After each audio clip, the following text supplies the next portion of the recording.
Harden, what's up, brother? CFP rankings, week 2. Can you hear me loud and clear? We're good? We're good?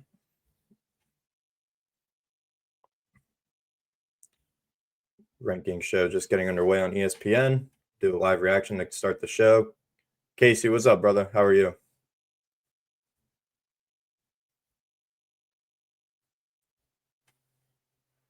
Harden, thank you, brother. Appreciate it. All right.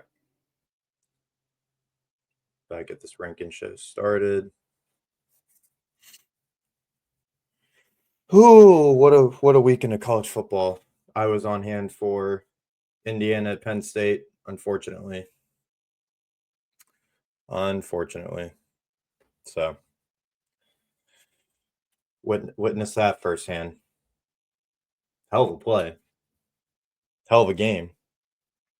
That was one of the best Penn State game. I mean, the outcome obviously didn't go in our favor, but just holistically as for a game, that game was unbelievable. So, all right, they're just going over the formatting again for the playoff. Once again, it is worth noting that the playoff is straight seeding this year. It will go to the top. Last week it didn't go like that because Virginia was outside the top 12, yet it got in as the ACC automatic bid. So 4 highest ranked conference champs plus everyone else falling in line after that.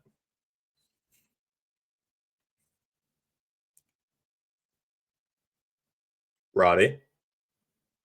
Oh, my bad. What's up? You good. Rankings just coming out now. We have Cincinnati, number 25. Okay. Can you hear me? We're good, loud and clear? Yeah, you're good. Mm-hmm. Straight. 7-2, Cincinnati, number 25. The South Florida Bulls come into number 24 with the best group of 5 quarterback in the country. I think that means they're going to be at the 12th spot. Yeah, I mean, unless they somehow put JMU above them. I'll be shocked. It's South Florida or JMU for me.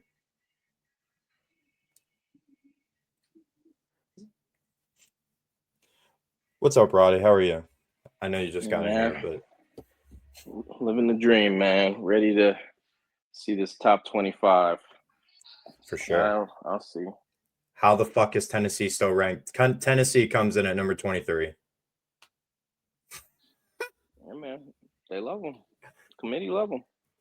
Pittsburgh, number 22, moving up 2 spots. 2 spots, and they didn't play. Right. Not surprised. Yeah, so they got a big matchup. So they're putting them in position. Pitt will host a presumably top 10 Notre Dame team. Of course, they're coming to of course, the biggest game of the weekend arguably is in my city, and I won't be in town for it, but it's all right. That's a different story. Priorities. Hey, man, you got to do what you got to do, man. You can't always be everywhere all at once. Right, especially when the lady is calling. Iowa, number 21, dropping 1 spot. Really? Oh, okay. That's 3 losses for them? That's 3 losses for them, yeah. And that's also huge for Oregon, too. That still counts as a ranked win as of right now. Okay. The Louisville Cardinals dropped 5 spots to number 20. Yep. After their second loss to California. Unranked Cal. And Jaron Sagapolatele. If I even said that correctly, I hope. Virginia also drops 5 spots. They're at 19. So top ACC spot right now is Georgia Tech or Miami. I think it's Miami's coming next. Michigan, 18, up 3 spots.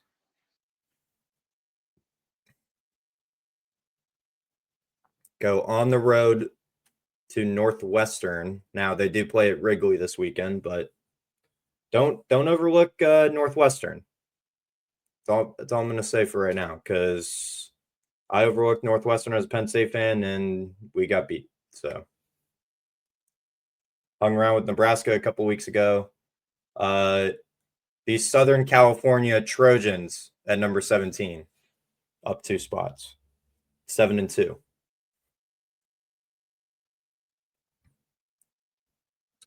So USC will host number 17. USC will host 21 Iowa this weekend. Number 16 Georgia Tech, 8-1. So that means Miami right now will be the ACC representative in the playoff. Jesus, man. Somehow Carson Beck can throw a combined 6 interceptions in 2 games, and they will still represent the ACC. Fixes in, bro. Speaking of Miami, they are up 3 spots to number 15. So 15th ranked Miami will be the last at-large bid in the playoff. Big win against Syracuse, huh?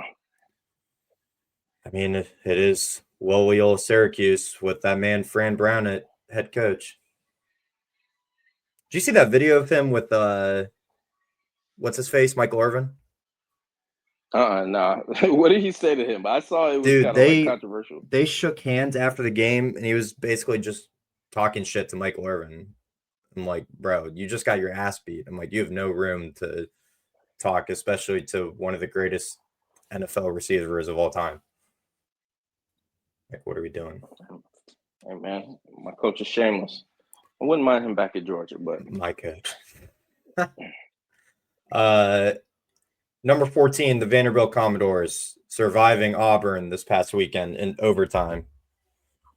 13, Utah stays put. So the committee's still pretty high on Utah. Outside shot to make the playoff as an at-large bid. I don't see it that way, but me either.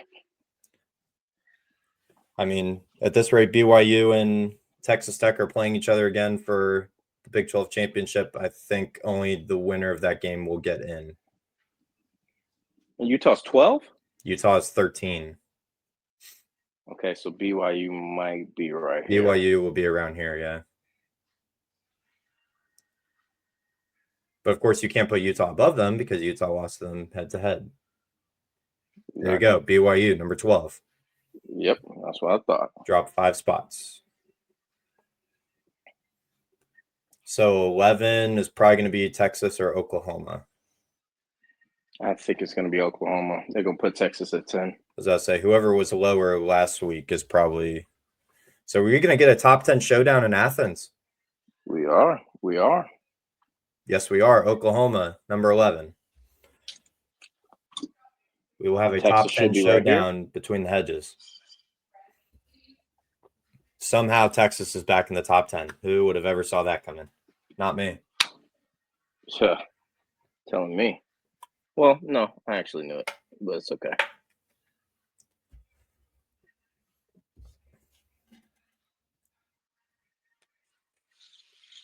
So number 11 will go on the road to a top 5 team this weekend in Alabama. There you go, Longhorns of Texas, number 10. Well, by the way, just speaking on that Oklahoma-Bama game real quick, I have a sneaky feeling Bama lays BTA. I'm not gonna lie. I see it the opposite way, brother. Whoa. I see it the opposite way. I think Oklahoma can win.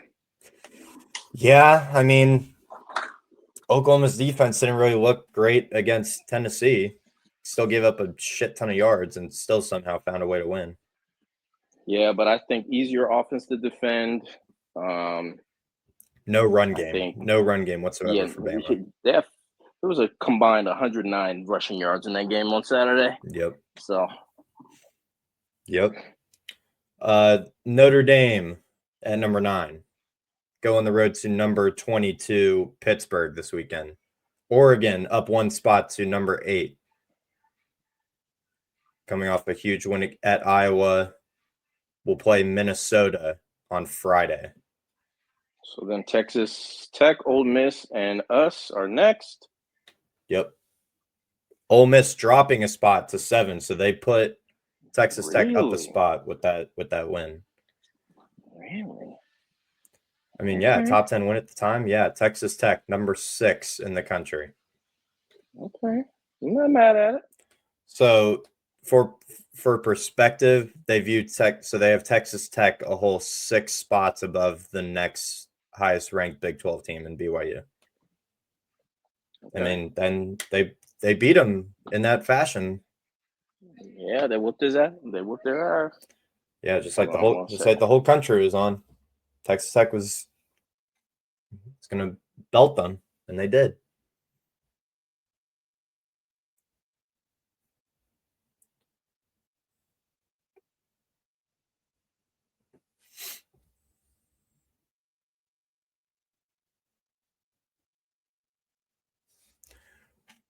Roddy, your Bulldogs are at number 5. I would assume this top 4 stays the same unless they flip Indiana, A&M. Bama, number 4. Does Indiana and A&M flip?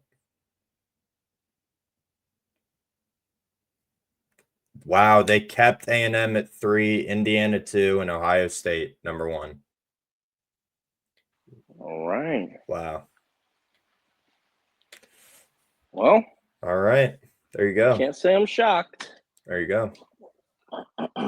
I really thought they were going to flip A&M and Indiana. I'm not going to lie.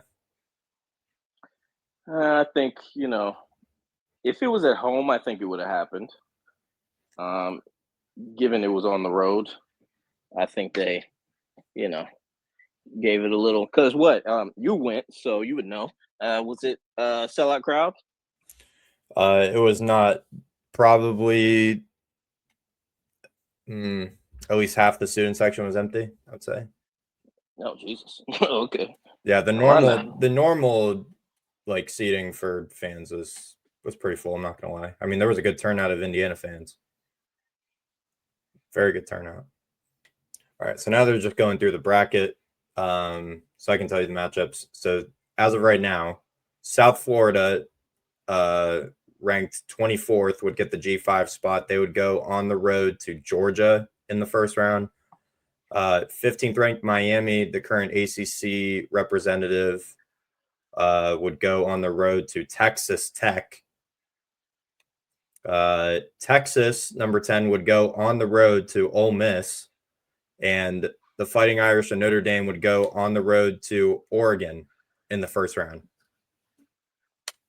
That would be lit. That would be insane. That'd be a great 8-9 matchup. Texas Tech, I think, would roll Miami. I'm not going to lie.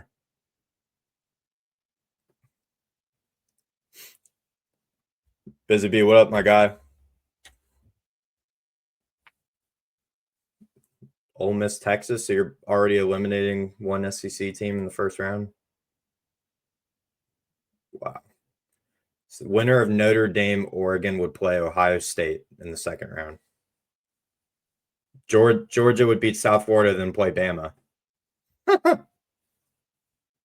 Wouldn't it be poetic? I really thought they were trying to set up that rematch with Miami type of thing, but winner of Texas Tech Miami would play A&M in the second round. Ooh, Tech and A&M would be a movie. Tech and A&M would be crazy. Is the Cotton Bowl one of the New Year's Six bowls that they use? Yeah, they're switching them. So what were the 4 last year? I know Penn State had Fiesta Bowl. That was Boise State. Oregon, Ohio State was the Rose Bowl. Goodness. We were Sugar Bowl with Notre Dame. Yeah, in Texas, Arizona State were Peach Bowl. Peach Bowl. Yeah, because Cotton Bowl was Ohio State and Texas in the semifinal. Yeah, so Sugar Bowl is going to be one of the semifinals. Imagine the Cotton Bowl hosts A&M and Texas Tech in the second round. Oh yeah. West Texas versus East Texas. That would be a movie, bro. That would be insane. West Texas versus East Texas and North Texas. That would be a movie, bro. All right. Quick recap of the full rankings before we dive into the show. 25, Cincinnati. 24, South Florida, the only G5 team in the ranking. 23, and somehow still ranked, the Tennessee Volunteers. 22, Pittsburgh. 21, Iowa. Louisville at number 20. Virginia at 19. Michigan at 18. USC at 17. Georgia Tech at 16. Miami at 15. Vanderbilt 14. Utah 13. Brigham Young at 12. Oklahoma 11.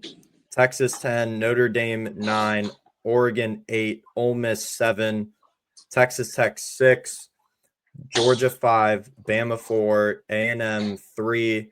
Indiana 2. And the Ohio State Buckeyes remain at number 1. Roddy, first immediate thoughts. Expected it. Like I was saying before, I think Indiana winning that game on the road holds their spot for them. I think Texas A&M obviously had a more dominant performance, but I mean, what Zollers went like 7 for like 25 passing, so I can kind of get it. Not a lot of surprises. I think on the back end, if you look at the teens in the early 20s, they're kind of still setting up some teams to, if they can get an upset, maybe, you know what I mean? Because we still got just in lower level matchups. We got a Vandy in Tennessee at the end of the year. What else do we have? We have, hold on, let me see. Let me look up the list. We still got a USC Oregon, so that's going to happen. I mean, of course, we still have the game. A&M Texas on Black Friday.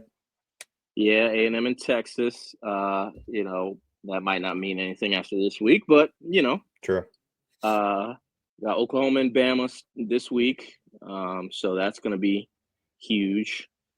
Let's see.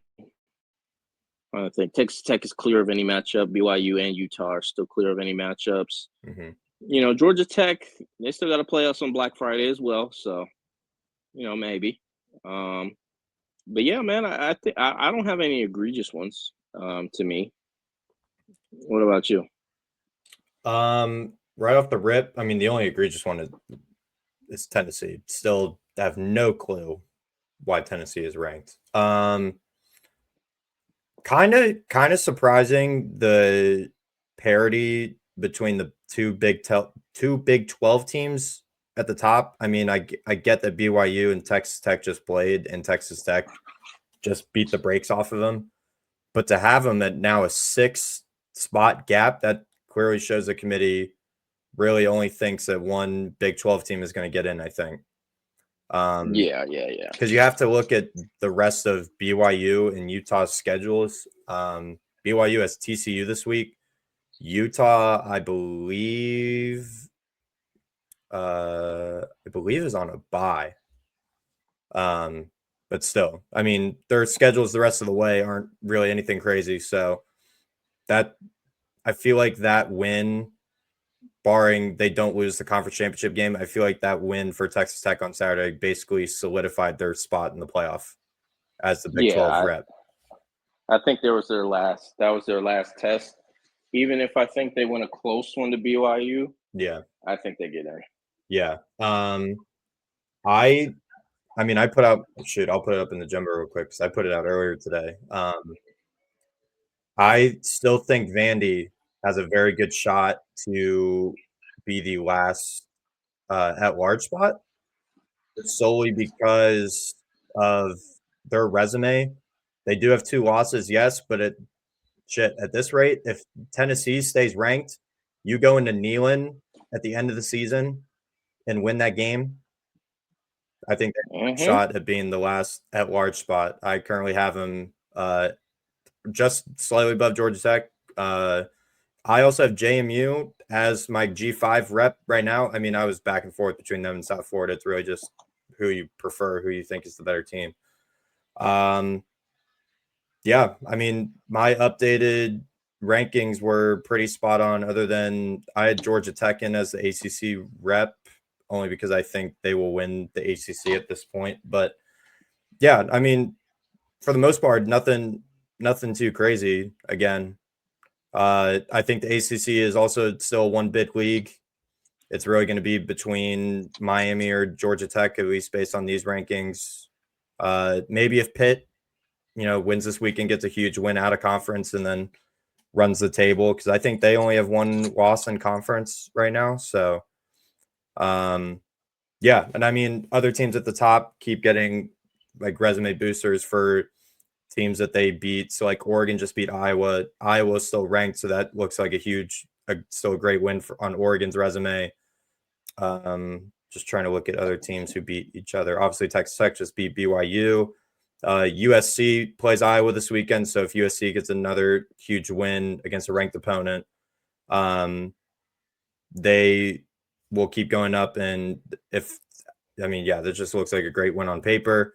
Obviously, the game at the end of the year, that'll be huge for Ohio State's resume once again, even though they are locked for the Big Ten championship. Again, beating a ranked opponent always looks good for your resume. So, yeah, I think Vandy personally has a great shot at the last at large spot, just solely because they do play in the SEC. They have great wins on their resume. They did beat a ranked LSU team at the time at home. They beat a ranked Missouri team at the time at home. Now their two losses, Bama and why am I blanking on Vandy's second loss? Texas, yeah. And you came back in that game. For the most part, the score doesn't represent how bad you got beat in that game, but score looks close. So, yeah, I mean, if their only two losses are to two teams that are in the top 10 and have a chance to finish in the top 10, and then you go on the road, you beat potentially three ranked teams, and one of them is on the road at Tennessee. I think that's a really good resume. And you have to think at the start of the season, they beat a ranked South Carolina team.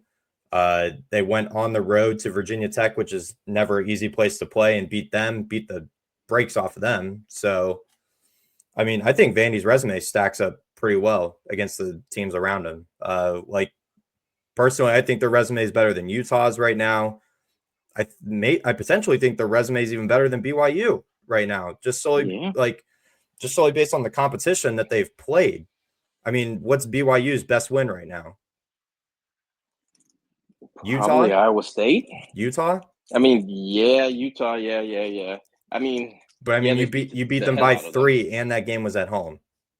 Yeah, and a rivalry game. Yeah, so that's why I said Iowa State, probably, given where they were. But it depends on how you feel about, where they were when they played them. You know what I mean? So for sure, yeah. So, yeah, I mean, rankings aren't too egregious, but yeah, I think Vandy has a really good shot getting that last at large spot for sure. Yeah. Any other thoughts on the rankings before we move on, Roddy? Nah, not any. I mean, I'd say these last week was the preliminary. Jesus Christ, the word almost beat my ass. And yeah, I think the next couple of rankings are gonna mean a little bit more. I think I just to speak on us personally, I think we went out. We can't really move. Like, to be honest with you, nobody in the top 4. I don't think anybody in the top 4 is losing. Bama, again, I'm concerned if I am them in this matchup. I know they get it at home. I get it.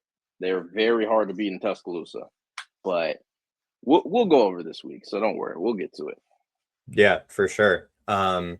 Just a quick recap of this past weekend, week 11. Ohio State BTA against Purdue. Indiana survives on the road against Penn State. Late heroics from Fernando Mendoza and Omar Cooper Jr. Yeah, we're not gonna talk about that game too much, but that is arguably the play of the season as of right now. Oregon escapes escapes Iowa City with the win. Walk-off field goal from Atticus Sappington is their kicker's name. Walk-off field goal to win at Iowa. Texas A&M, huge win on the road at Missouri, beat the brakes off of them. Other matchups, Wake Forest knocking off Virginia. Cal going into Louisville and upsetting the number 15 ranked Cardinals in overtime. Called both of those games on the Thursday show, so didn't place a bet on them or anything, but called those upsets outright. So, and then Wisconsin, good for Luke Fickell, bro. Good for Luke Fickell. Let's give a round of applause for Luke Fickell. I mean, thank God he's got a punter that can throw. Jesus.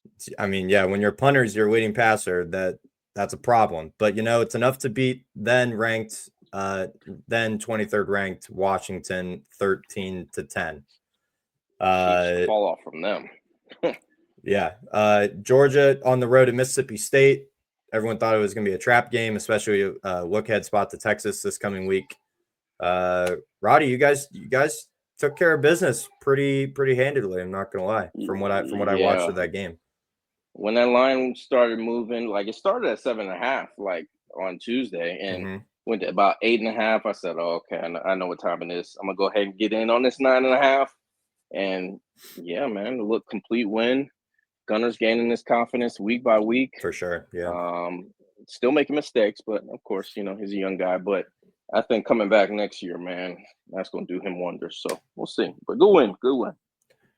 Yeah, and I was looking at all the lines of the noon games just before I went into the Penn State game, and I almost grabbed that 9.5. I was like, "Ooh, that's really tempting." Not gonna lie, but I didn't pull the trigger. So, and then lastly, Alabama somehow covers against LSU 20-9. As Roddy mentioned earlier, 109 combined rushing yards between Alabama and LSU. Bama has no semblance of a run game right now, but that's a good segue actually into the main segment I wanted to do for tonight's show. Who are the real contenders right now in college football to win the national championship? So I put this into Copilot, just simply ask the question, who do you think are the contenders, for the national championship? Obviously put out the obvious answers: Ohio State, Indiana, A&M, Alabama, the top 4 teams. Also put Georgia, and surprisingly, it kept Ole Miss in this conversation. It said both working with 1 loss and but capable of crashing the playoff party.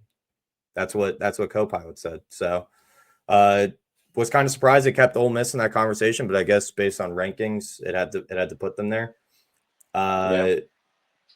Oregon, Texas Tech, they had as dark horses, but it said the overwhelming favorite, and its pick was Ohio State. So, and Lowe also just got up here, so curious to get his thoughts too. Personally, after watching them in person this past weekend, Indiana is legit. And Indiana is very, very legit. You go into State College, Pennsylvania. Now, granted, it's not the same Penn State team that everyone had at the start of the season, me included, but you go in there without your number 1 receiver. You just got your starting middle linebacker, Aiden Fisher, and your captain of your defense back from injury this game. So, who knows what his, impact on the game was going to be based on his injury status. Fernando Mendoza, bro. Like the opportunity I've had this year to watch Dante Moore and Fernando Mendoza just absolutely dice up that Penn State defense and just stay fully composed.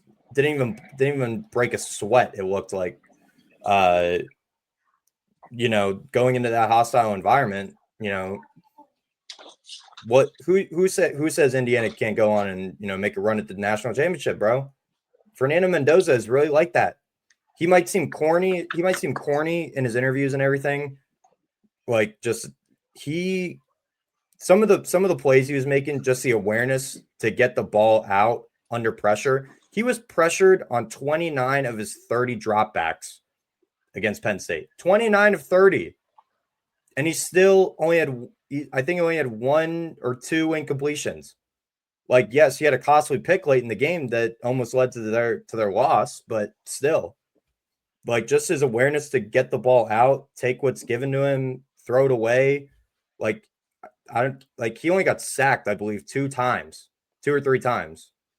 And on 29 pressures, bro, like that's insane. So I'm not saying Indiana is my favorite to win the championship. Obviously, in my mind, and probably a lot of the country, it's still Ohio State. But Indiana, dude, if they fucked around and win the national championship, I wouldn't even be surprised. I'm not gonna lie.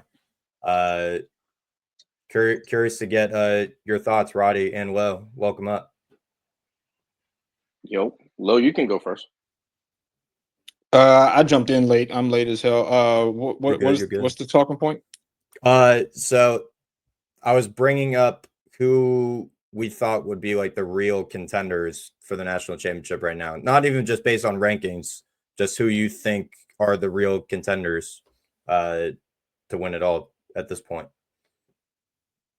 I mean, I think it's Ohio State and it's everybody else. Like, it's for me, it's a clear separation Mm-hmm. of how teams are playing. Like Indiana, they could have been beaten twice this year. The game in Oregon, they could have lost that game, but they prevailed and won that one. And then the game we saw last week, they could have lost that one. You know what I mean? If it wasn't for the excellent catch by Cooper in the end zone, fantastic throws down the field by Mendoza along the way, but these guys could have lost that game. So when I'm looking at clear cut, just absolutely dominates game in and game out, that would be Ohio State. Like Ohio State hasn't really been close with nobody. They've beaten everybody comfortably. They've beaten everybody dominant fashion, in my opinion. There hasn't been any game that they've had to sweat out or had to come from behind late to win that game. Everything they've been winning comfortably. So I would say it's Ohio State and it's everybody else. I mean, when I mean everybody else, it's a large field as far as who it could be that ends up facing off versus Ohio State. But that's how I feel. For me, it's Ohio State and then everybody else. For sure. And I got no pushback to that. Ohio State's dominated everybody that they've played against, and they've looked really good doing it. Mainly when you, in my opinion, have the Heisman front runner, Julian Sain, and you're throwing to the best receiver in the country, the 2 best receivers in the country, with him and Tate. So, yeah, I got no pushback at that for sure. Roddy, your thoughts on who could be contenders for the national championship right now? I think, since Lo gave Ohio State love, and even though they're weirdos, I tell y'all that all the time. I mean, A&M, man, I just like we talk about it. Me and Lo are obviously SEC fans. We talk about the prospect of, wow, Texas A&M got all this money, man, but they're consistently, a 9-3, 8-4 program. Like if Elko can get shit together over there, man, it's gonna get dark, bro. It just is. Like they have too much money. They've got the recruiting pool. They've got really everything they need. They just need a man in the front that's gonna lead the charge. So I'm very impressed with that football team. And I'm not even gonna do my Marcel Reed thing, man. He's been nails. Like if I I have to was be just honest. about to say that. Yeah, I know. I mean, look, I usually would, but he's been nails, bro. I can't lie. He's been nails. So I think, and again, I'm saying this until the cows come home. Like, if Bama is favored over them in Atlanta, I think it's simply the wrong line. Just do. Like, I think they are head to toe, unless injury happens to one of their key pieces, either on the offensive line or one of their pass rushers. I think they're head to toe the best team in the SEC. Mm-hmm. So, but yeah, Texas A&M would be one. Interested in co-pilot looking at Ole Miss. I mean, I would think that they're gonna maybe give a team some hell. I don't know if their defense is gonna really hold up when it comes playoff time, and I think that's gonna be a real major factor. But other than that, man, I think it's Texas A&M or Ohio State. Ohio State would be the only team I favor over A&M right now. Like if I was making the line, so. Yeah, that's really it, man. Yeah, I mean, I also got no pushback to that. Marcel Reed's probably number 2 in my opinion for the Heisman. I mean, Mendoza's also been great, but Marcel Reed's literally put A&M on his back all season. So I got no pushback back at that either. Probably, I still would have to go with Ohio State. I agree with everything that Lowe said about them. I think there is a separation between them, but I think Indiana or A&M, again, if they fuck around and make a run at the national championship, I wouldn't be surprised. They both looked really dominant all season against everyone they've played. So got no pushback at that at all, even though I do have a ticket on A&M, or not A&M, on Bama preseason to win the Natty. So that's the only pushback I got on that for sure. Sosa just got up here, so we'll get his thoughts as well. Sosa, how are you? What's up, y'all? Chilling, bro. You got any thoughts on who are contenders for the national championship right now? Ohio State. And there's a separation between them. Yes, like a sizable gap between them and everybody else. We just gotta be honest about it, bro. Like, Yeah, you know what I'm saying? Like they have given up 14 points one time all year. I was about to say, what did you say the one time they were like the evil empire or something like? Yeah, they're entering right back to where Alabama was, as far as we talk again. I always bring up the whole transfer portal thing and whatnot, Mm-hmm. right? Like, bro, again, they have bad. My bad. I got a phone call. No, you're good. But You're in good. the first year of the transfer portal, they got the number 1 recruit out of high school and the transfer portal. How exactly are you supposed to compete with that? Mm-hmm. Yeah, I mean, and shoot, as long as Ryan Day's there, they're gonna go on a run for sure. All right, let's look ahead to some games this weekend. So with the new rankings out, we have a couple, not a couple, a handful ranked matchups this weekend. We'll start with Roddy's game, arguably the biggest game of the weekend. We have number 5 Georgia hosting number 10 Texas, and I was pulling up Onyx for the current line. Spread is locked for me. I was about to say it is locked for me as well. I don't know what it didn't it open. I don't know what it opened at. I'm not gonna lie. It opened at 6, if I'm not mistaken. Okay, so we'll just go off of the opening line. So Georgia opened as a 6-point favorite at home against Texas. Obviously, this is a rematch of the SEC championship from last season. Georgia ended up winning that game with Young Gunna coming in at the death to win the game in overtime. So these are two very different teams from last season. Texas obviously was down to start the season, but has obviously made a huge comeback to be the number 10 team in the country now. Beat the rival Oklahoma, got a huge win against Vanderbilt. So they've been looking a lot better, especially that offense the last few weeks. Georgia, classic Georgia team, really good defensively, although they can't pressure the quarterback to save their lives. Gunnar Stockton has constantly improved throughout the season. So curious to get Roddy's thoughts. We'll start with him since he is the resident Georgia fan. So, Roddy, thoughts on your Bulldogs? I said it at the beginning of the season. I'll say it again. I'm only going to talk shit about 2 teams. That was during the Ole Miss week, and that is during this week. We are going to whoop the shit out of the Texas Longhorns this week. I know they're coming off a bye. I don't really care. All right, this is easily the best team, top to bottom, that they've seen all year. Well, no, I won't say that because Ohio State. They played Ohio State in week 1. I'll reserve myself. Okay, but I just think the offensive line issues are going to rear its ugly head. I don't think they're going to be able to run the ball. And I don't think you're going to be able to pass the ball 50 times against Georgia and expect to win, man. I just don't. Like, you cannot be a one-dimensional football team and beat Georgia. So You can give them your best shot if you think they're going to win. Put your money on them, but I think this is I'm taking the 6 with the dogs. I just am very confident in this team, and I think you're going to get some of the same problems that Pavia created for Texas with Gunner, but I think he's a better passer, and I think we're also going to just be able to run the ball a little bit more than people would maybe think initially.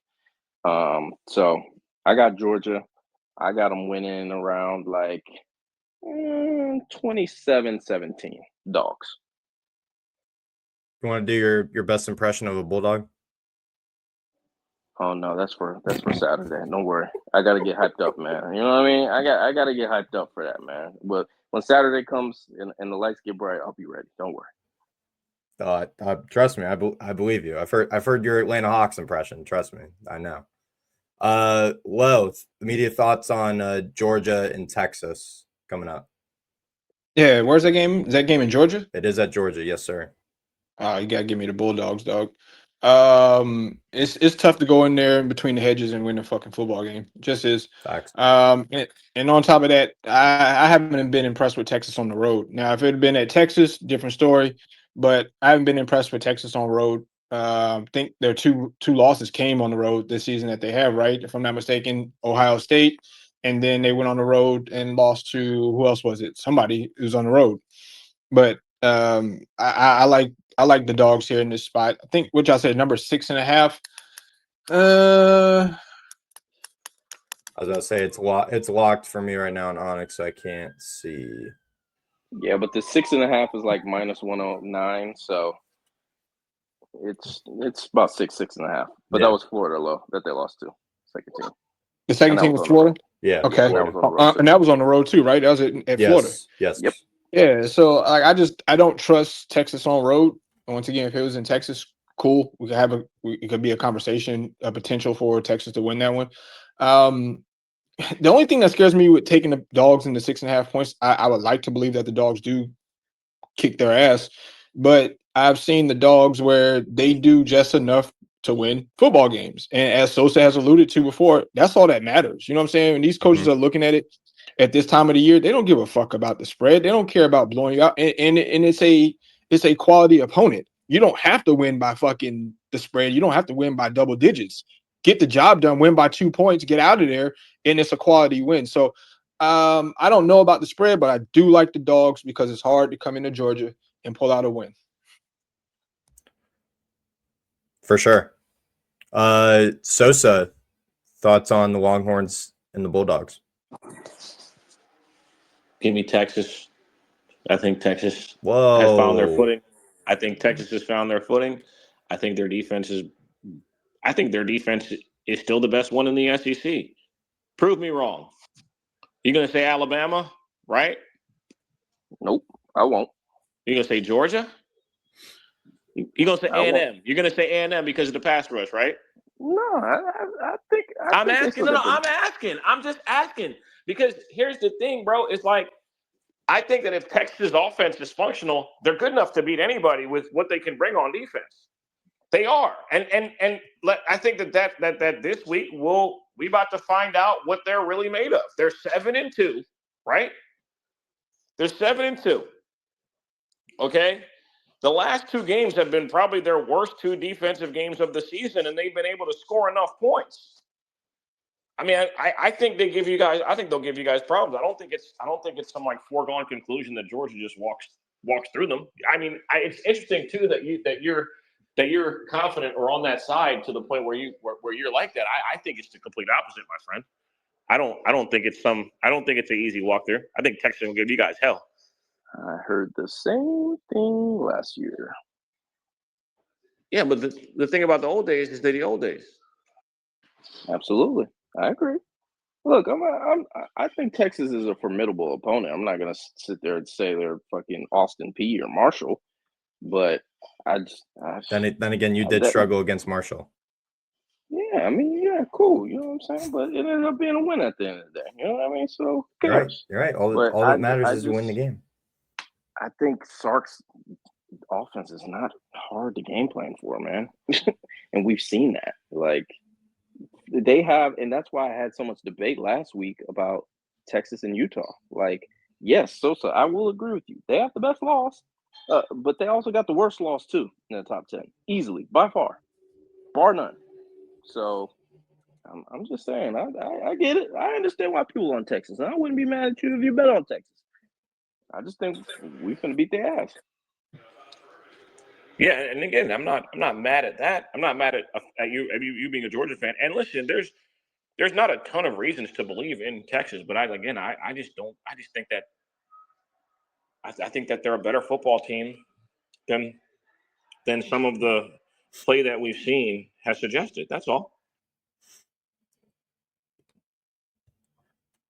Let me go over to Colton because I know we were talking about this. We were talking about this game earlier. He potentially has some X factors on either side that could contribute to the outcome of this game. And Colton, I also appreciate you coming up, bro. I know you've been feeling under the weather, so appreciate you coming up to speak, brother. No problem. Yeah, I'm coming off IR for this one, but I just felt it in my soul. I had to let the people know about this one because it is weakness on weakness. The Texas offensive line has not done Arch Manning any favors. I know people will be quick to say that he's just terrible. He's not. We've seen that the past couple of weeks. When he's given time, when he's given opportunity, he can be a very good quarterback. In the last couple of weeks, he has done that. Specifically last week, and last week he got sacked a total of 0 times. And Georgia is one of the least sack-heavy teams. They get some of the least pressure on the quarterback of any SEC team, of any Power 4 team. So I do think that even though Texas somehow doesn't have a run defense, despite having 2 great running backs, you could argue 3 great running backs, that Arch Manning has been able to make it work despite that. And I think Roddy said it earlier that Georgia's offense is better overall. I would agree with that. And Texas doesn't have that run offense, but we have seen in the Tennessee game in Neyland Stadium, Tennessee's running game wasn't that great. I think they had like 120 total rush yards, and they were able to almost win that game. I think Georgia's defense isn't necessarily world beaters this year. They're not going to force you to win like their way. They're not going to, make you be, like, even if you're one dimensional, you're not going to be able to exploit necessarily like their secondary isn't going to be able to just shut down Arch Manning and have it be like 30-15 or whatever. I think if they do get home against Arch Manning, that will make a huge difference because they haven't been able to do that at an efficient rate all season. I think you could see a double-digit win if they can get him on the ground like 3 or 4 times, but I don't think that happens. I still have Georgia winning just because I think their offense is better overall, but I have Texas beating the spread. I think I have them by like 5. For sure. Appreciate that, Colton. I mean, I agree. If Georgia somehow can muster up 3 to 4 sacks and at least pressure him a good amount, I mean, that's a recipe for a Georgia win. Not gonna lie. I agree with that. CJ, you just got up here too. First of all, how are you? And any thoughts for Georgia, Texas before we move on? Things going good. How we doing, fellas? My thoughts on this game, kind of similar to what you guys have said. Texas run defense is really good. They haven't given up too many high rushes this year. I think they're top 10 in the country at stopping the run. So that part of their defense is really good. But to Roddy's point, as far as overall defensive talent, when Texas does see good defenses, Arch has tended to struggle, like the Oklahoma game, or if you want to go to the Florida game, their offense tends to be a slow starter. Obviously, Weisner had a decent game last week, even though it's Vandy. That was probably one of his better outputs, and I know him and Baxter have kind of been sharing the backfield workload this year. So Arch hasn't really done anything crazy impressive this year. I know he has such high expectations. If you do get pressure on him, I think he can be knocked off his spot. I'm going to give Georgia the edge here because they are at home. I think Gunner and the way they do run the ball, especially using Gunner's legs, I think that's going to be an extra caveat you can have to prepare for as a DC. just because they're so explosive. And they have like 3 or 4 running backs they use, and obviously all the receivers they can get the ball to. So it's going to be a tough game. I think both defenses. I think it's going to be a lower scoring game. Mhm. I would definitely lean toward the under. I think both teams are going to try to stop the run and make both quarterbacks beat them with their arm. But I think obviously being at home field advantage, I think Georgia does stop Texas a couple of more times to get them the game. But I'm with Sosa. I think it's a close game for sure. I think the spread is 6.5. I definitely think Texas covers that for sure. But I'm gonna give Georgia the money line for sure at the crib. CJ, you really just had to steal. You really just had to steal my thunder, bro. My bad, bro. No, you're good. I was gonna mention the under because I saw it was at 48.5. That might be one of my best bets this weekend. I'm not gonna lie, because I think this is a slugfest. Not to the sense of Oregon and Iowa this past weekend where it was just simply raining and freezing, like in that slugfest in that way. I think both teams are just gonna want to, smash each other in the mouth. Pause, but just want to, impose their will on each other in the run game and in the trenches. Personally, Georgia bringing in a top 12 rush defense, and Texas 96th in the country rushing offense. They average 135 rushing yards per game. So if Georgia is able to contain Wisner and the other backs that Texas uses, again, as we all mentioned, if Georgia can muster up some pressure on Arch Manning, make him uncomfortable, put him off his spot, that's definitely a recipe for a Georgia win. But probably my favorite play right now is the under. Totally agree, CJ, for sure. Just because he did come up here, so I want to get his thoughts, and I probably know what he's about to say. But Sosa's Notre Dame Fighting Irish going on the road to the Pittsburgh Panthers. Number 9 Notre Dame at 22 Pitt. Sosa, let me get your immediate thoughts, because I know you were talking up a smackdown of Navy, for probably 2 weeks. You literally were saying that they were going to beat shit down their leg, and that did in fact happen. So, curious to get your thoughts for your Fighting Irish going on the road for what some people think could be a trap game.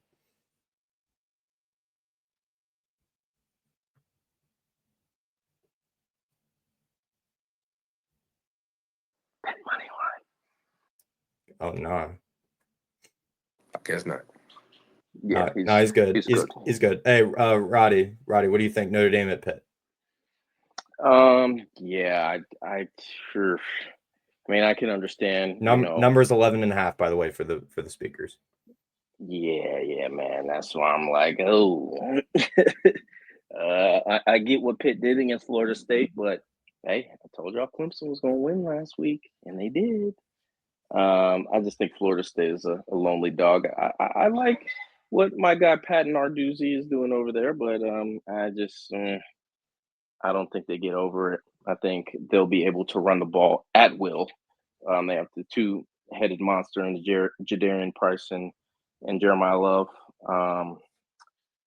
I don't take Notre Dame spreads personally, because they haven't necessarily been a covering machine, to say the least.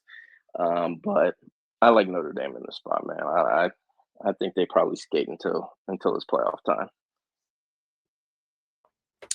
Low thoughts on Notre Dame and Pitt? Yeah, so I was just looking at Pittsburgh's schedule. This schedule is piss poor. So they face Stanford, NC State, Syracuse, Florida State, Boston College, Louisville, West Virginia, Central Michigan, and Duquesne. There's only one team that I mentioned here that is above 500, if I'm not mistaken, and that's Louisville.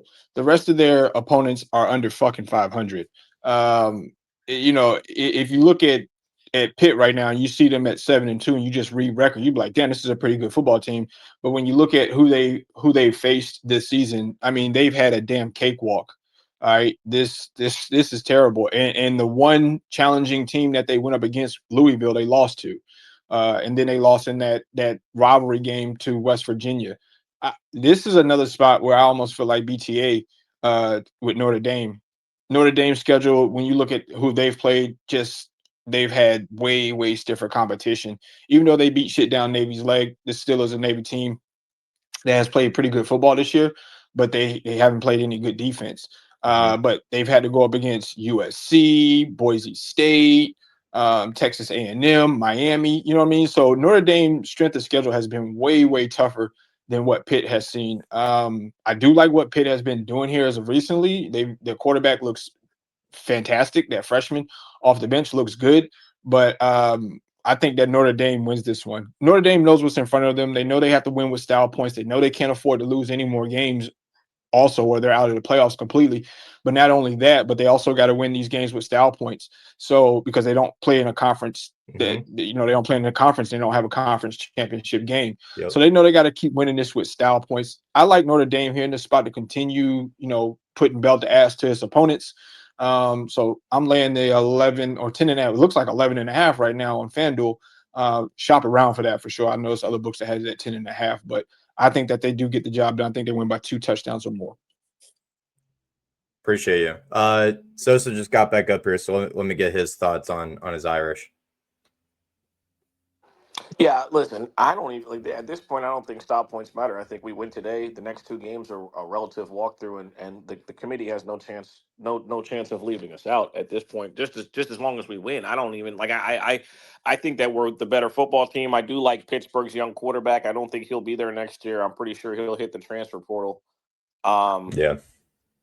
Heinz School, is he starting? Who's starting? Holstein's not. Is Holstein playing? Who's playing for them? Nah, Heinschel. It's Heinzel, right? It is I Heinschel. know they've had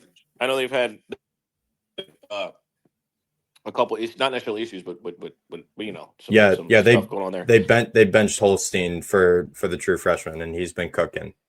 And he's been hooping, right? Like, yes. I saw him play well. I saw him play well against Florida State. That's not really saying much to me. Yeah, I think we're the better football team. And I also think that, like, last week we had some people sit out because of injury due to trying to play this week. I think, listen, Notre Dame wins this week, then it's a preparation for a bowl game and a playoff spot and a playoff game, because I think what we'll do is we'll sit a bunch of players and we'll just try to get right physically. Mm-hmm. I can see a situation where Notre Dame may have to go on the, we're definitely going on the road for a playoff game for the first one I think, and yeah, that's basically all I got. I think that we win this week and we prepare for bowl season. Yeah, for sure. I agree. I don't think Notre Dame has to win with much style points. I think they just have to win, period, any which way about it. And I think they're in. By the way, the current playoff standings, Notre Dame would go on the road to Oregon. That would be a fucking movie. That would be an insane game.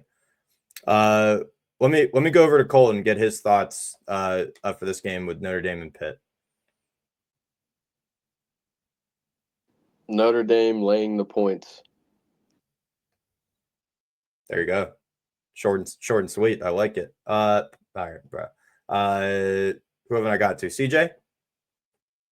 As far as Notre Dame, fellas, do we think that as far as like the side of the bracket they're currently on, they better play Ohio State, correct? So for them, obviously, we know they've seen them before, they matched up. Would they prefer to be on the side of the bracket without them? Like maybe see like an Indiana or maybe a Texas A&M? You think it'll be an easier route for them to get to the championship? Or do we think it doesn't matter for them? I don't think it would matter personally. I mean, I think they would like to play Indiana just solely for like bragging rights in the state. A&M, I mean, they hung around with them. They literally lost on the last play of the game. So yeah, I think they would prefer to be on the other side of the bracket just solely because, I mean, they played Indiana last year. They but they lost at A&M by 1 point this season. And Ohio State kind of took care of business pretty solidly in that championship game last year. So that's just my thought. I think they would prefer to be on the other side. Yeah, that's not a bad thought though, for sure. Yeah, you definitely don't want to see Ohio State early. You know what I'm saying? You would prefer to see Ohio State as late as possible, preferably championship if you could, because it's just that's not where you want to. You know what I'm saying? So if I'm Notre Dame, and Sosa could speak on it if he like, I would much prefer to see Texas A&M or Indiana opposed to Ohio State early. I Always think good. you're speaking Be for real every fun. team in the country when you say that. I don't think it's just a For Notre sure. Dame thing. For Yeah. sure. Yeah, it's Absolutely. not just a Notre Dame thing. It's no one wants to see Ohio State in a playoff game. Like no one wants to play them, bro. They're the best team in the country. You know what I mean? Yeah, just Go ahead. just a quick pushback to that. I mean, we saw Ohio State get hot last year and make a run all the way to the championship. What Sosa was about to say, I don't think anyone wants to see Ohio State, period, any round, no matter how late or early in the playoff it is. Listen, Ohio State was also great all year last year until they played Michigan. Like we got to just be honest, bro. Like outside of the Michigan game, you can't really show me a game where they played terribly or were bad. Is Sosa talking? Can objectively. anyone hear Sosa? Yep, Yeah, we I can hear him. I can hear. Can you I hear just us can't at hear this point? anyone. You can't hear anyone, Reed? Hold on. Reed. Yeah, it's you.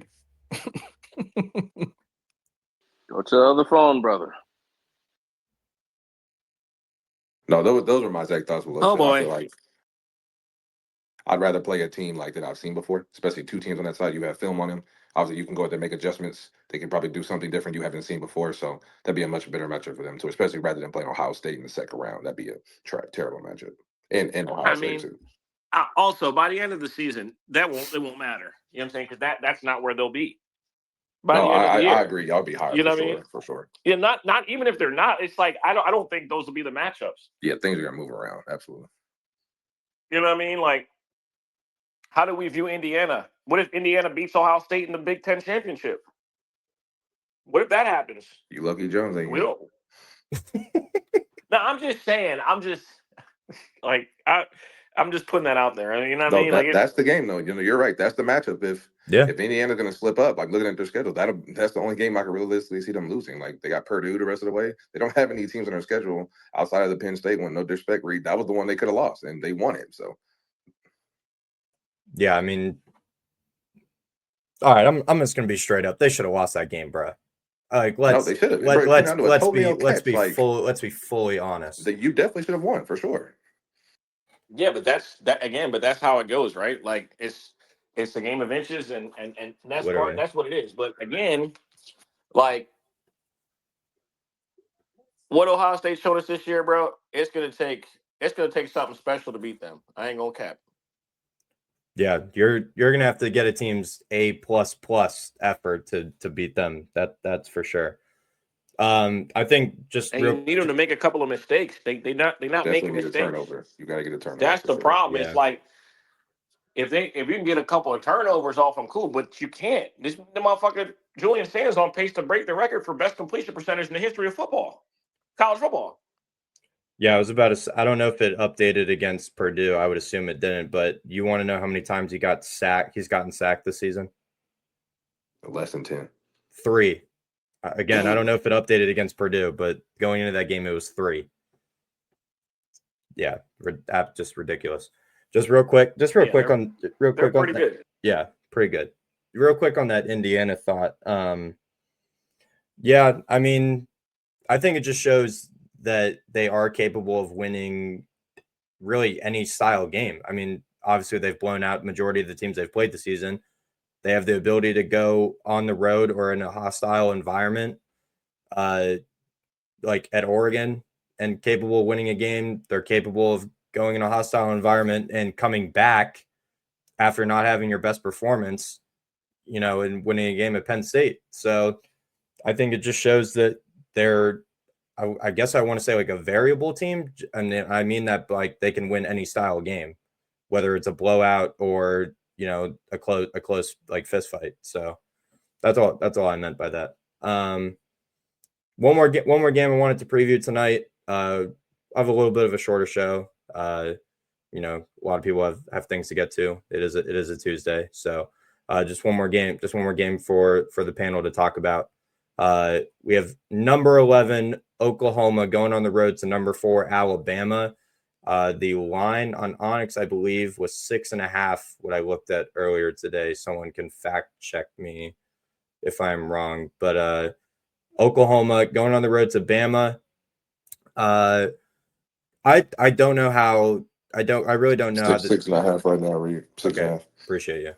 My computer's being slow. So yeah, curious to get the panel's thoughts because I I don't know how Oklahoma really wins this game other than Bama,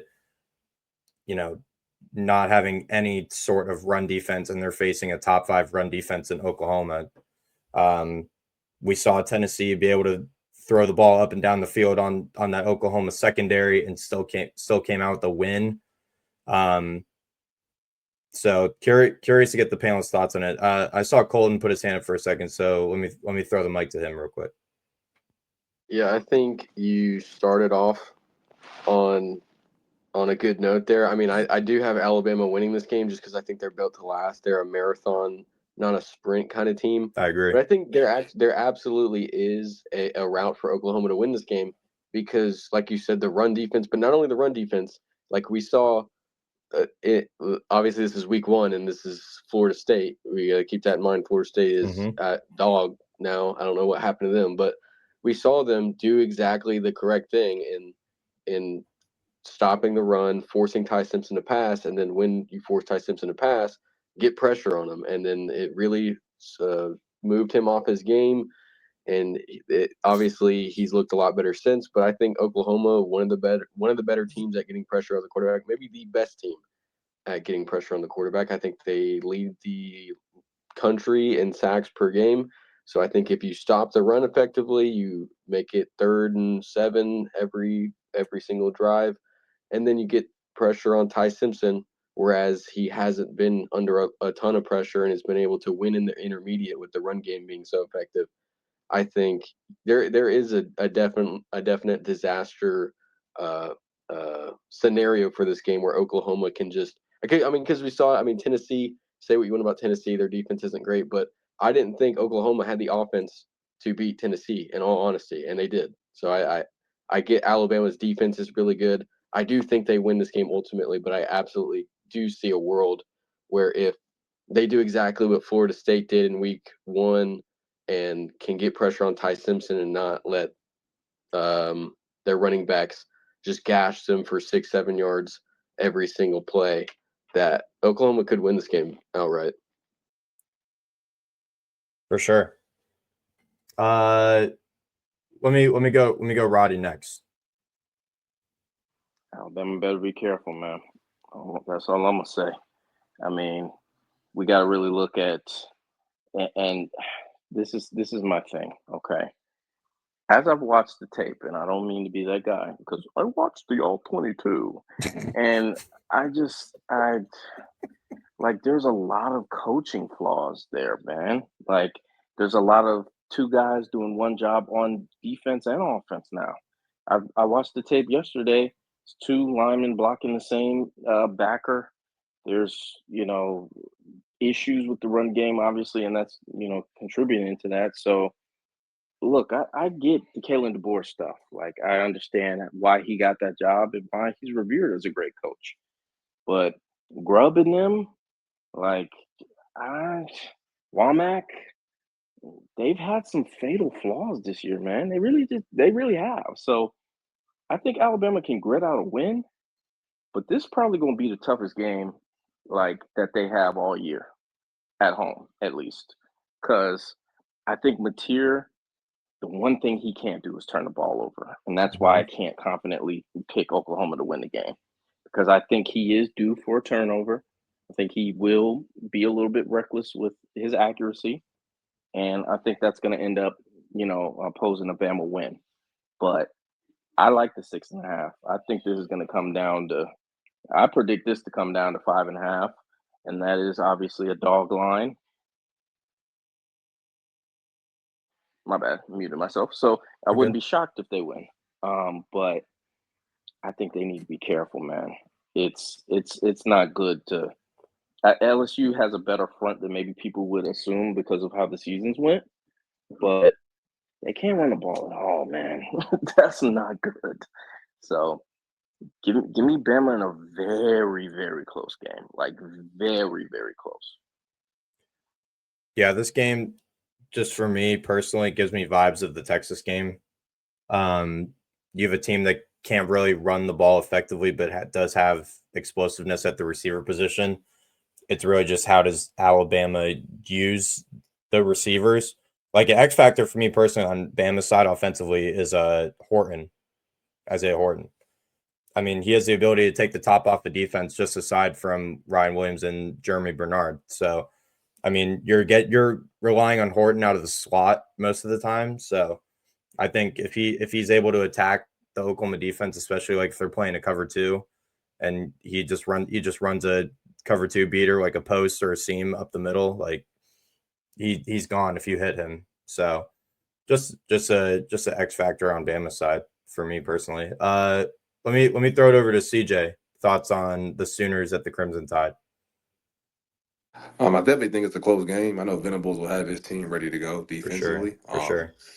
This is probably the best offense Oklahoma has seen probably since the Ole Miss game. They played at home last month. So obviously it's going to be a lot of stress on that defense because, like you just stated, Simpson has weapons for days. Like we just named 3 to 4th receiver. We didn't even mention their tight ends who can also catch the ball and make plays for them. So it's going to be a stress on that defense. I think Mateer's legs will extend drives, and I know their defense hasn't been the best this year as far as rushing the passer, like Roddy just stated. So I definitely think if they can get off the field a couple of times, it'll give them a chance. I would love this game a lot more if it was in Norman, but the fact that it is in Tuscaloosa gives Alabama the edge. I just don't think Mateer can score enough points to keep up with Bama because, yeah, you may stop him for a drive or two, stall him out, maybe if they get him early. But when Simpson gets rolling, man, like part of the time this year, we haven't even seen Ryan Williams even take over most games because I know, needed bro. him to. I know. Because they have so many weapons. So it'll be a good game. I think Venables' defense will keep them in it, like Roddy stated. But I think ultimately, if Simpson touches anything close to 30 points for that offense, Mateer's not good enough or have enough scoring output to keep up with them realistically. So I think Bama, if they can get over, and by halftime, if they have 21 or more, I think that's pretty much cooked for Oklahoma, to be honest. Just a quick pushback on that, CJ. I thought the same thing in that Tennessee game. I thought Oklahoma had no ability to keep up with a track meet with the Tennessee offense. Somehow found a way to win. So I was very disappointed the way Joey. I mean, and it's Joey Aguilar, so I can't have crazy expectations. But the way they stalled out in the red zone and turned the ball over a couple times, that was shocking to see for sure. Because they should have blew him out. Yeah, for sure. Just wanted to say I had that same thought about that game with Oklahoma. So let me get to Sosa. Thoughts on Oklahoma going to Alabama? Oh man. Oklahoma performed really well on the road the last time we saw them on the road. I honestly, I'm non-committal on this one, man. I will just have to lean towards Alabama. Have not lost a single home game under Kalen DeBoer, and I think that's what you lean on. They don't lose at the crib under DeBoer. If I'm going to pick a reasoning, that's why. He's undefeated in the black hoodie, correct? He's never lost at the crib ever. He's lost in the black hoodie. Never lost at the crib. Never lost at the crib. I don't know about the black hoodie shit, but I know for a fact he's never lost a home game. He has never lost a home game. That is a fact. Let's finish it off with low. Thoughts with Oklahoma and Bama? Yeah, Alabama is so fucking one-dimensional offensively, like you gentlemen have been talking about. Yep. I mean, all you got to do is stop them from getting the ball down the field passing. You don't got to even worry about their run game. Their run game has absolutely been atrocious this year. They're 121st this year in rushing the football. Like they're damn near bottom of the in the country at running the football. They just haven't looked good at running the football, and that's going to be a problem. Like you better try to figure that shit out in the next 3 weeks before you get in the playoffs, because in the playoffs you're going to have to run the football effectively. You can't just be a pass only team. Teams will just be able to tee off on you. They just start sitting and put a 3 shell up top on you and then just absolutely crush you. So I was a little shocked to see that Alabama is 121st in the country at rushing the football. Like that's not going to get it done. This is probably one of the better defenses for sure this year that Alabama's going to see in Oklahoma. Like you guys all been talking about with Venables, he's going to have that defense flying around the field, making stops. He's probably not going to really have to worry too much about the run game. And if they do need to start worrying about the run game, I think he'll make adjustments to that. But I think that his main emphasis is going to be stopping the big play from happening versus them down the field, similar to what they did with Tennessee. You know, they kind of stopped Tennessee from being able to get that downfield shot versus them and kind of kept everything in front of them, is the reason why Tennessee's offense was kind of bottled up, because they couldn't get the deep shot downfield. Mm-hmm. So I think he's going to come in with kind of almost the same game plan, keep everything in front of you, don't give up the big deep shot downfield, and Oklahoma will have an opportunity to, you know, be in this game. Only thing with Oklahoma for me is Matir. At times, Matir makes some really, really stupid decisions on the field, and he'll end up giving up the cheese to the opposite, to the opponent. And if you give it up in bad field position, then you kind of put the game right there on the doorstep for Alabama. It's always, once again, it's hard to win in Tuscaloosa. DeBoer's undefeated at home. He hasn't lost at the crib. So I think it's going to be a close game. I'm taking the points with Oklahoma plus 6.5. And then I'm going to be interested to see if Alabama even tries to get anything going with the run game. If not, you know, I think it kind of makes it easy for Venables and his defense to kind of tee off and probably do a 3-high shell and keep everything in front of them. Also, PSA: if Jones DMs you, do not respond. His page has been hacked. Whoa, what? Yeah, Jonesy got hacked. Yeah, his Twitter got hacked. Yeah. What the fuck? It just happened like less than an hour ago. Yeah, it's gonna be an uphill battle trying to get it back too, because it's the crypto niggas that got him. What? Yo, ow. He clicked. I know. Well, what happened was he clicked the link. He for sure clicked the link in his. Somebody DMing him. Yeah. In the DMs, like you got like listen. When niggas send you links in the DMs, don't click it, bro. Don't even click it. Like don't. That's what happens. Them crypto motherfuckers is vicious. Wow. Don't respond to any of them DMs that be like people that don't follow you. Don't respond to them, bro. Yeah, bro. Fuck all that. Fuck. He's trying to get it back, but I just want to let y'all know, you know what I'm saying? I know we all follow him in here and we're all cool with him. We're all friends with him, you know what I'm saying? So like I don't want y'all to think that he's sending me a DM. Nah, he's fucking hacked. Appreciate that. Mm-hmm. That's crazy, bro. Yeah, I just see the tweet. I see that crypto tweet now that the hacker put out. That's crazy. Damn. Yeah, and it could be people that follow you too. Like I had a dude that followed me, like, "Oh, vote for me on this podcast award thing." Yeah, that was Jose. He just got hacked this week too. It's crazy, bro. Dude, I got one. It was like a message request from. It was another like. It looked like a college football podcaster, but I'd never heard the dude before. Wasn't following him. He wasn't following me or anything. And it had a link in it to like a Google sheet because they were doing like a poll or something for their fan base. I was like, I ain't doing shit, bro. I was like, I don't know you, bro. Like, yeah, for sure. I'm gonna have to send him a text after this. That's crazy.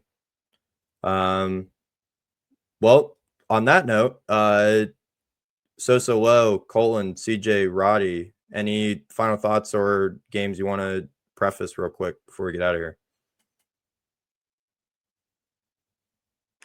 Season's coming to a close, man. I'm just excited. Yeah, bro. You know what I'm saying? I think we're gonna get another good. We're gonna get the games are gonna get better, and the stakes get higher weekly. So we're just we get to find out who has and who doesn't. I really also can't wait to see what the biggest upset is this week, because we're gonna get one. Or one of these teams is gonna lose that no one's expecting, because that's just how it goes. I might be rocking with Woo Pig this week, man. Man, you say this every week. Time. You say this every week. They burnt me last time, but 11:45 a.m. start, 5.5 line against LSU. Sorry, Low. Man, why you mouth breathing in the mic, bro?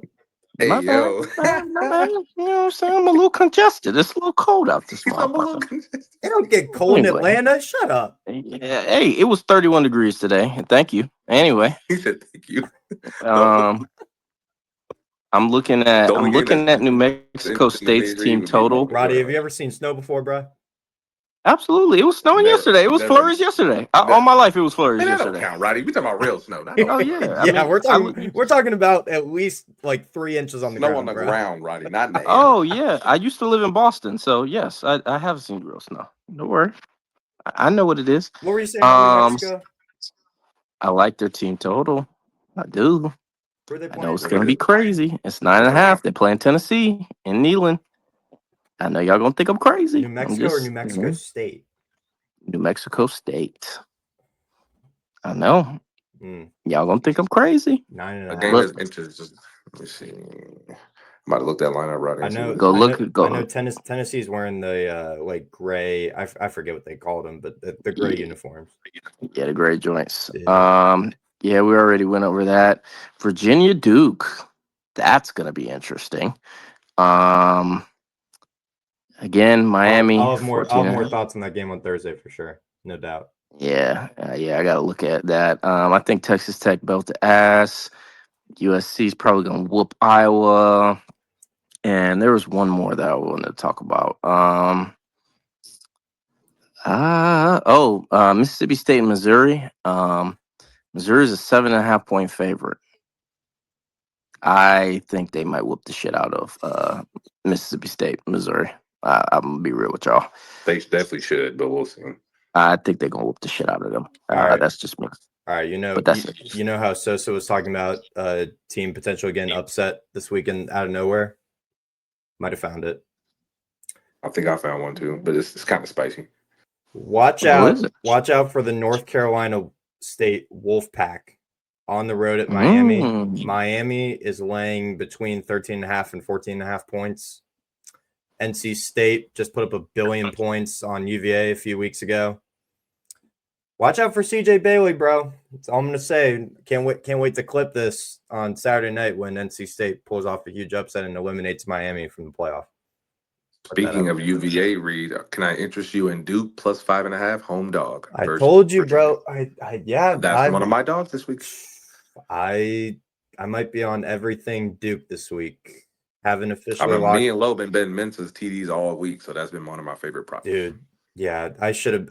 As soon as I got on Onyx, bro, I should have been hooked on Mensa passing touchdowns. He's been cashing. That's been locked every week.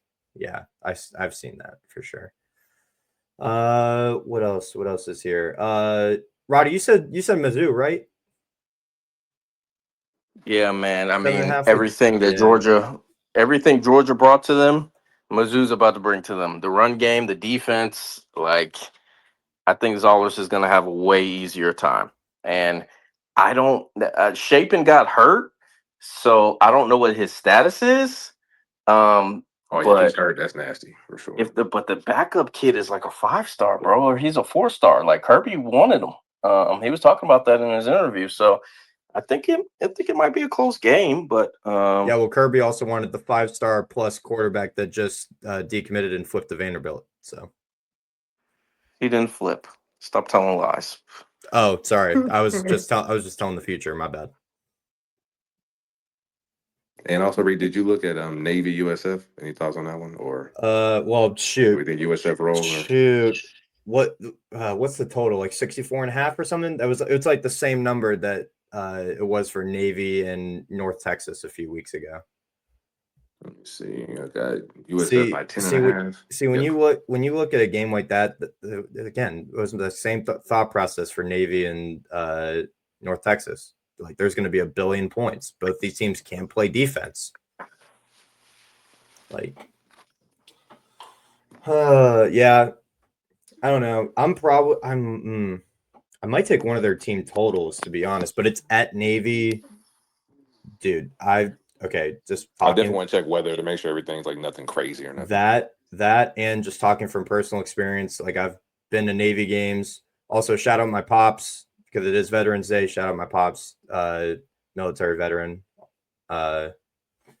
Marine veteran. So appreciate him and his service. And anyone else listening that did serve in the armed forces, we appreciate you very much. Just real quick, shit can get crazy at Navy games, bro. It's a smaller stadium for like a Division I program. So like the fans are basically right on top of the field. You have the whole cadet, like the cadets basically take up 1/4 of the stadium by themselves.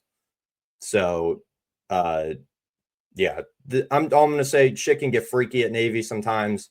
But again, the best group of 5 quarterback is going in there. Byron Brown, love that man. So yeah. I think South Florida wins. I might have a play in that game later in the week, but I don't hate it. Shoot, there was one other game. Oh, Sneaky nightcap. Boise State at San Diego State. Shout out the group of 5. This is a game for probably one of the spots in the Mountain West championship game, alongside with UNLV. So winner of this game basically locks up a spot in the Mountain West championship game. So sneaky nightcap game will probably have something on that as well. Because San Diego State, 7 and what was their record? I have it here. 7-2, 4-1 in conference. Boise State 6-3, also 4-1 in conference. Also TCU at BYU. BYU should not overlook TCU. Also put that out there. Especially could be a sleepy spot off of a blowout game last week. So Yeah, I was thinking about that one. I don't know if Baylor's defense is just good God. Or no, you said they're playing TCU, right? still point still stands. Yeah. I mean, neither one is good, so yeah, you're good. That applies to both. Yeah, for sure. All right. Colin. One thing that I've been looking at, I don't know what it is on Onyx, but on FanDuel, it's Texas A&M minus 18.5 versus South Carolina. I have been leaning back and forth on that. It feels like, South Carolina on the road, against Texas A&M, it feels like coughing baby versus atomic bomb. You know what I'm saying? I don't know if South Carolina is going to be able to go into Kyle Field and score 24, 27 points and, not let Texas A&M score in bunches. You're getting 19.5 on Onyx. Don't hate it. And I believe a few weeks ago it was either Lowe or Sosa was talking about how piss poor Charlotte is. UTSA minus 18.5. Yup. In Charlotte. Yup. I love that. I love that one. Man, everyone's stealing my thunder tonight, bro. Yeah, bro. Already wrote that down as a lock for the week for sure. Yeah. Well, last one I'll mention. I know we're trying to get out of here. You're good. Oregon, 25.5. Sneaky. Things that make you go, Sneaky. Also, I'm gonna say it. It's also on Friday night. Clemson, bro. Clemson, little old Clemson at Louisville. 2.5. Little old Clemson. Little 4 and 5 Clemson. The over is also a pretty solid play there. Yeah, 49.5. Yeah. If Miller Moss tricks that off, bro, and I want to back Louisville so bad, and I'm probably gonna ladder Chris Bell's receptions because it's been a wagon for me the last couple of weeks. But my head is telling me don't bet Louisville, but my heart wants to bet Louisville. But I just, like you said, it would be some Clemson stuff to go in there and upset Louisville at the crib. That's what I'm saying, Because they bro. shouldn't have lost last week to Cal, but they did. So it's like, well, if Cal did it, then there's no reason why I think Clemson can't go in there and pull that off. That's what I'm saying, bro. That's what I'm talking about. And all year, Clemson has been privy to the dogfight. Like, for some reason, they just get up for games but can't win them. Like Duke, that game was like 80 or whatever total points, 83. I think it could be similar here with Louisville. For sure. No doubt. All right. That is all I got. Any final thoughts from the panel before we sign off? Nope. Appreciate you letting me speak, Reed. Thanks, bro. Of course, CJ. Anytime. Always. Thank you as always, man. Hey, tip your waiters and waitresses. For sure. And also a reminder, check on your people, bro. Always check on your people. Make sure they're doing good. Even if it's a simple text like, how you doing? How's your morning? How's your day going? Stuff like that. Always check on your people. I'm gonna keep saying that now every show when I sign off, because that show last week from Sosa really hit me hard. I'm not gonna lie. So yeah, always check on your people, bro. Mental health is a real thing. We always got to make sure our people are doing well. Family and friends, for sure. All right, for me, Reed, host of Love for the Game. Whoa, Colton, No Sports, CJ, Roddy, aka Perlito, Sosa was up here. Life, Chi-Town Picks, Busy B, Juice, Fendog. Appreciate you people tuning in. We will be back Thursday, 5 p.m. Eastern. The preview show, best bets, further in-depth analysis of the biggest games coming in Week 12. Again, appreciate everyone tuning in. Thank you all to the speakers once again. We will be back here Friday, same time, same place, 5 o'clock Eastern, Twitter Spaces, and YouTube. Appreciate you guys. We'll catch you on Thursday.